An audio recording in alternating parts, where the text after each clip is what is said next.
하나님은 영이시니 예배하는 자가 성령과 진리로 예배할지니라. 지금부터 참다운 주원교회 새벽 예배를 시작하겠습니다. 사도신경으로 신앙 고백하겠습니다. 전능하사 천지를 만드신 하나님 아버지를 내가 믿사오며 그 외아들 우리 주 예수 그리스도를 믿사오니 이는 성령으로 잉태하사 동정자 마리아에게 나시고 본디오 빌라도에게 고난을 받으사 십자가에 못 박혀 죽으시고 장사한 지 사흘 만에 죽은 자 가운데서 다시 살아나시며 하늘에 오르사 전능하신 하나님 우편에 앉아 계시다가 주리로서 산자와 죽은 자를 심판하러 오시리라. 성령을 믿사오며 거룩한 공예와 성도가 서로 교통하는 것과 죄를 사해 주시는 것과 몸이 다시 사는 것과 영원히 사는 것을 믿사옵나이다. 아멘.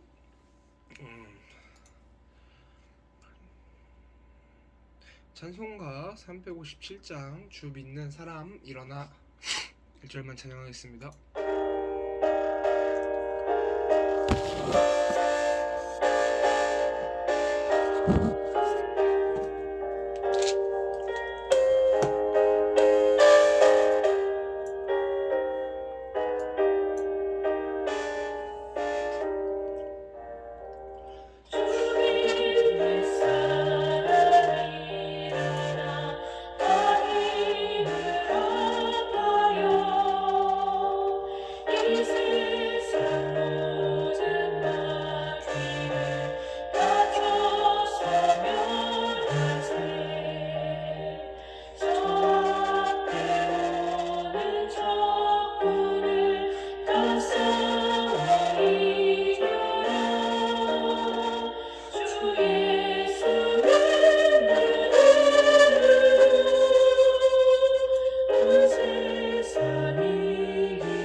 아멘.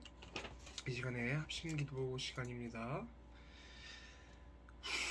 첫 번째 참다운 주원교회 기도 제목 붙잡고, 두 번째 2022년 원단 말씀 붙잡고, 세 번째 주일 강단 말씀 붙잡고, 네 번째 담임 목사님을 위해, 다섯 번째 교회 직분자들을 위해, 여섯 번째 모든 부서와 기관을 위해, 일곱 번째 각 현장 복음화를 위해, 마지막으로 육신이 연약한 성도님들을 위해 이 시간에 합심하여 기도하겠습니다.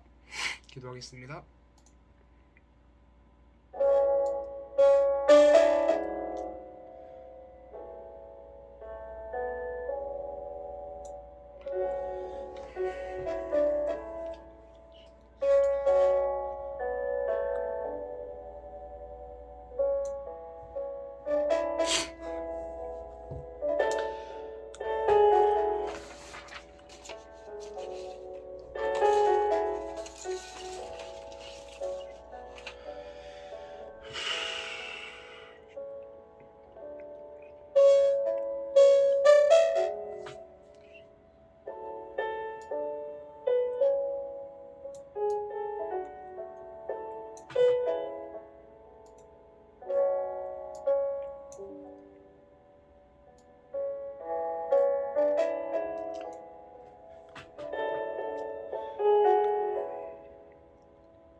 예수 그리스도 이름으로 기도했습니다. 아멘. 네, 오늘의 성경 말씀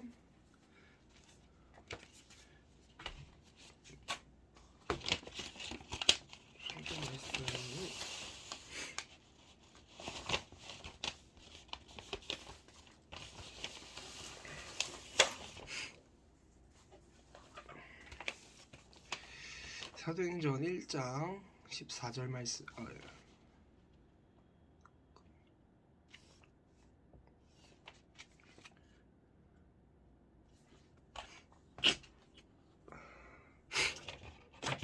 네, 잠시만요.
네, 성경 말씀 사도행전 13장 2절 말씀입니다. 제가 읽겠습니다.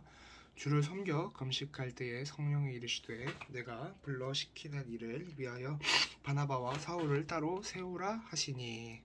아멘. 먼저 십자가 말씀 선포하도록 하겠습니다. 전능하사 존재를 만드신 하나님께서 하나님의 형상대로 사람을 만드셨어요. 함께 있게 하시고 하나님을 사랑하고 서로 사랑하며 행복하게 살도록 만드셨어요. 그런데 사단에게 속아 죄를 짓게 되고 하나님을 떠나게 되었죠. 그 결과 사단의 종이 되고 모든 문제와 사건 속에서 불행하게 살다가 결국 지옥에 가게 돼요. 그러나 사랑의 하나님이 자기 백성을 그들의 죄에서 구원할 자이신 예수님을 그리스도로 보내주셔서 십자가에서 모든 문제를 다 해결하시고 다 이루었다 말씀하셨어요. 그리스도라는 증거로 죽으시고 부활하셔서 성령으로 지금 이 자리에 와 계세요. 그 예수님을 마음으로 믿고 영접하면 하나님의 자녀가 되고 모든 기도에 응답받고 전도와 선교로 행복하게 살다가 천국에 가게 돼요. 제 기도를 따라해 주세요. 예수님, 지금 내 마음의 주인으로 들어와 주세요. 예수 그리스도 이름으로 기도합니다. 아멘.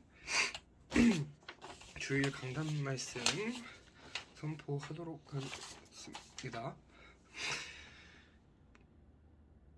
와 있는 최고의 축복을 누려라 라는 제목입니다. 마가복음 13장 13절에서 15절 말씀입니다. 읽겠습니다. 또 산에 오르사 자기가 원하는 자들을 부르시니 나온지라.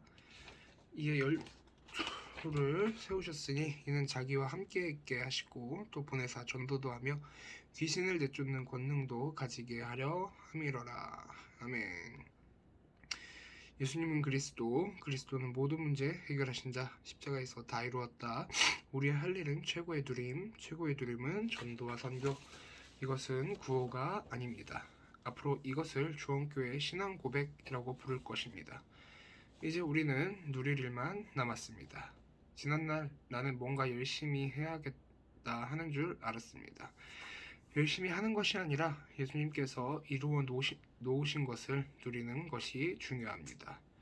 교회마다 십자가를 걸어둔 이유는 요한복음 19장 30절 말씀을 기억하라는 것입니다. 다 이루었다 라는 말씀을 기억하면 됩니다. 본론입니다. 오늘 본문은 특별히 주원교회에 주신 말씀입니다. 나를 부르신 이유를 기억하십시오. 첫 번째, 함께하기 위하여. 여기서 중요한 것은 함께하기 위하여 부르신 예수님이 누구신지를 정확히 아는 것이 중요합니다. 나를 부르신 분이 바로 예수 그리스도십니다. 예수 그리스도를 가장 정확하게 알 수 있도록 설명된 말씀이 에베소서 1장 3절에서 7절입니다. 그런데 지금 많은 교회가 그리스도에 대해서 잘 말하지 않습니다. 그래서 온 세계가 저주 재앙이 임해 있는 것입니다. 그것은 교회 잘못입니다. 현재 이단이 판을 치고 있는 상황을 보십시오. 성경은 오직 예수에 대하여 증거하고 있습니다. 요한복음 20장 31절 말씀 보면 오직 이것을 기록함은 너희로 예수께서 하나님의 아들 그리스도이심을 믿게 하려 함이요 또 너희로 믿고 그 이름을 힘입어 생명을 얻게 하려 함이니라. 그리스도는 모든 문제 해결자이심을 믿습니까? 이것이 깨달아져야 합니다. 마가복음 3장 13절에서 15절이 깨달아지고 누려집니다. 나를 부르신 분이 누구신지를 기억하시면 됩니다. 우크라이나 신학교를 진행하는데 현지에서 큰 교회 목회하시는 목사님이 처음으로 들어왔습니다. 내가 우크라이나 사역에 동참한 지 16년이 되었는데 그 목사님은 16년 전에도 예수 그리스도 하더니 오늘도 예수 그리스도를 한다며 바울과 같이 오직 예수를 하신다는 포럼을 들었습니다. 너무 기뻤습니다. 에베소서 2장 2절 하나님의 진노가 임한 세대에 어떻게 할 것인가? 성도가 어려움을 당한다면 목사 책임 아니겠습니까? 빌립보서 3장 1절 목사는 같은 말을 해야 합니다. 교회가 매번 메시지가 다르면 성도들을 골탕 먹이는 것입니다. 다른 복음은 없나니 다만 어떤 사람들이 너희를 교란하여 그리스도의 복음을 변하게 하려 함이라. 그러나 우리나 혹은 하늘로부터 온 천사라도 우리가 너희에게 전한 복음 외에 다른 복음을 전하면 저주를 받을지어다. 우리가 전에 말하였거니와 내가 지금 다시 말하노니 만일 누구든지 너희가 받은 것 외에 다른 복음을 전하면 저주를 받을지어다. 이제 내가 사람들에게 좋게 하랴 하나님께 좋게 하랴 사람들에게 기쁨을 구하랴 내가 지금까지 사람들의 기쁨을 구하였다면 그리스도의 종이 아니니라. 이것이 깨달아지면 문제가 와도 상관이 없습니다. 예수 그리스도의 증인이 되어야 하는데 예수 그리스도께서 내 안에 들어와 계신 증거는 무엇입니까? 이상하게 기쁘고 행복합니다. 결론적으로 빌립보서 1장 21절에 고백이 되어집니다. 이는 예수 안에 모든 것이 다 있다는 것이 발견되었기 때문입니다. 이것을 믿고 영접하는 자에게는 하나님의 자녀가 되는 권세를 주십니다. 죄가 없어야 성령이 역사하십니다. 그 이름을 힘입어 죄사함을 받으면 사도행전 10장 43절 말씀과 같이 성령이 임합니다. 성령이 임하면 말씀이 믿어집니다. 요한복음 8장 47절 말씀 보면 하나님께 속한 자는 하나님의 말씀을 듣나니 너희가 듣지 아니함은 하나님께 속하지 아니하였음이로다. 오늘 이 말씀이 들려지고 믿어진다면 하나님께 속한 것입니다. 하나님의 말씀인 율법, 십계명은 지켜야 하지만 사실 못 지킵니다. 그래서 오직 예수 믿어야 하는 것입니다. 두 번째, 전도 선교를 위하여. 최고의 사랑은 빵이나 떡을 주는 것이 아니라 예수 그리스도를 주는 것입니다. 성령은 곧 예수의 영입니다. 이 성령이 임하는 곳이 천국입니다. 성령이 임하는 것은 하나님 나라가 임하는 것입니다. 성령은 예수의 영이며 하나님의 영입니다. 어디를 가든지 예수를 주십시오. 세 번째, 귀신을 내쫓는 권능을 가지게 하기 위하여. 마태복음 12장 45절 말씀 보면은 이에 가서 저보다 더 악한 귀신 7을 데리고 들어가서 거하니 그 사람의 나중 형편이 전보다 더욱 심하게 되느니라. 이 악한 세대가 또한 이렇게 되리라. 요한복음 10장 10절 말씀 보면 도적이 오는 것은 도적질하고 죽이고 멸망시키려는 것뿐이요 내가 온 것은 양으로 생명을 얻게 하고 더 풍성히 얻게 하려는 것이라. 후손들이 복음으로 뿌리 내려지지 않았다면 어느 날 하루아침에 망합니다. 노아 시대, 소돔 고모라 시대가 그랬습니다. 지금 시대가 그렇습니다. 사는 길이 하나밖에 없습니다. 오직 예수 그리스도밖에 없습니다. 결론입니다. 나를 부르신 이유를 기억하고 와 있는 천국을 최고로 누리길 바랍니다. 아멘. 기도수천 말씀 보겠습니다. 중직자의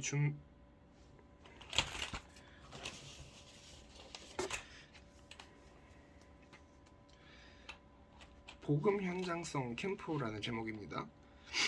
복음 현장성을 누리는 캠프라고 하면 중요한 말이 됩니다. 다락방, 회당과 저자, 치유는 성경에 있는 전도입니다. 먼저 다락방은 숨은 나를 살리고 개인을 살리는 것입니다. 이것을 위해 가장 중요한 부분이 말씀을 어떻게 붙잡고 있느냐는 것입니다. 회당과 저자는 숨은 현장이지만 다 있는 곳입니다. 바울은 현장에 다 있는 것을 활용했습니다. 무엇보다 숨은 병든 사람을 고치는 치유는 아무도 막을 수 없었습니다. 이 세 가지가 초대교회의 전도운동이었습니다. 첫 번째, 다락방과 나의 집중.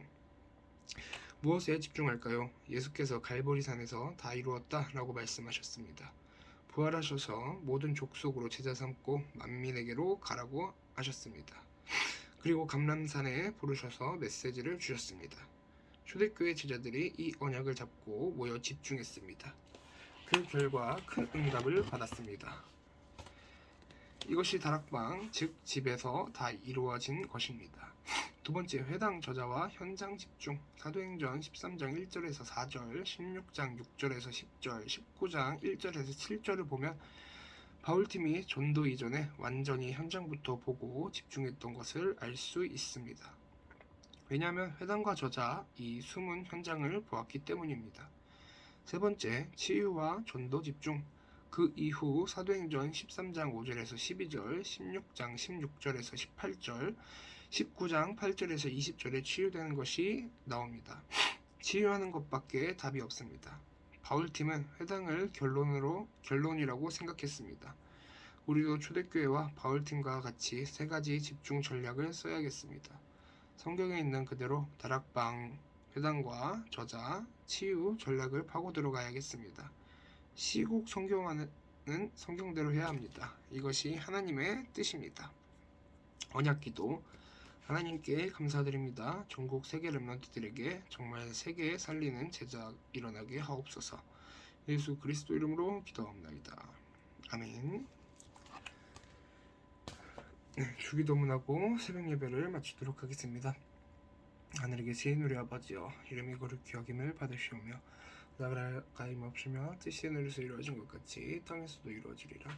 오늘날 우리에게 일용할 양식을 주옵시고 우리가 우리에게 죄 지은 자를 사하여 준 것 같이 우리의 죄를 사하여 주옵시고 우리를 시험에 들게 하지 마옵시고 다만 악에서 구옵소서. 대개 나라와 권세와 영광이 아버지께 영원히 있사옵나이다. 아멘.